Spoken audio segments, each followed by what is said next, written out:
Well, now, ladies and gentlemen, I'm going to close this presentation with two observations that I know you may not want to hear, but they must be made nevertheless. The first is that this struggle in which we're now engaged, in a very real sense, is more deadly than war.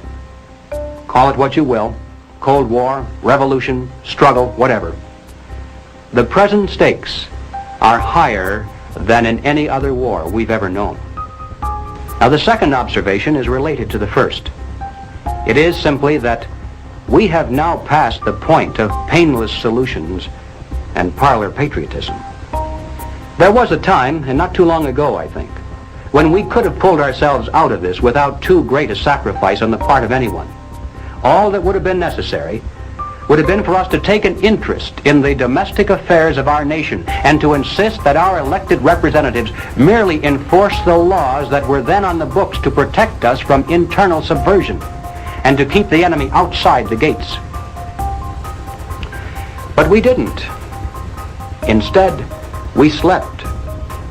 And one by one, those laws were stricken down by the Supreme Court. Congress failed to repair the damage, and our defenses are no more.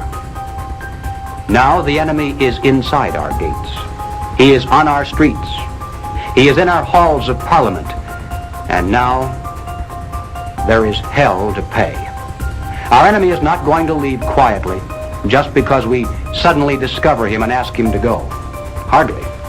The nature of tyranny is such that, like the barb on an arrow, it goes in easily.